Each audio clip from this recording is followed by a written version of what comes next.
Շատ սպասողական վիճակ է, անհանգիստ ենք,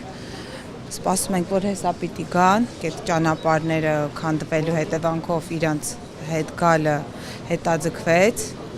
հույսով ենք, որ ամեն ինչ պիտի լավ լինի։ Անհամբեր սպասողական եւ ուրախ հայացքներ րոպեներ անց վայրեջք պիտի կատարեր Կրասնոդարից Երևան ժամանող ինքնաթիռը։ Երևան էին վերադառնում Աբխազիայում գտնվող երեխաներն, ովքեր Ստեփան Ծմինդա Լարս ավտոճանապարհի փակվելու պատճառով նախատեսված 10 օրվա փոխարեն այնտեղ էին մնացել 18 օր։ Չնայած Լարսի անցակետը ժամային որոշակի սահմանափակումով արդեն գործում է, սակայն ինչպես նախարարությունը խոստացել էր, հնարավոր անհարմարություններից խուսափելու համար երեխաների վերադարձը կազմակերպվեց ինքնաթիռով։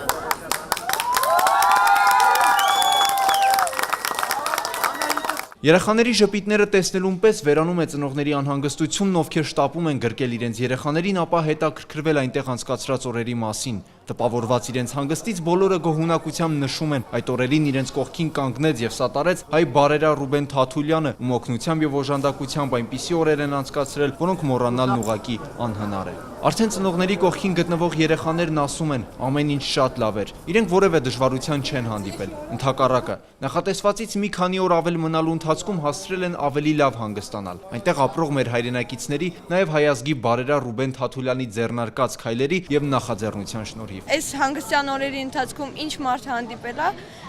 փառքաստու շատ լավ մարդիկ էին։ Այնքան բարի էին, որ խոսքեր չունենք ուղղակի։ Բարեհամբույր, ամեն ինչ կանեին մեզ համար, չգիտեմ, շատ լավ մարդկանց ենք մենք հանդիպել, դժգոհելու պատճառներ չունենք։ Հայաստանի Հանրապետության տրանսպորտի եւ կապի նախարարության լրատվական ծառայություն։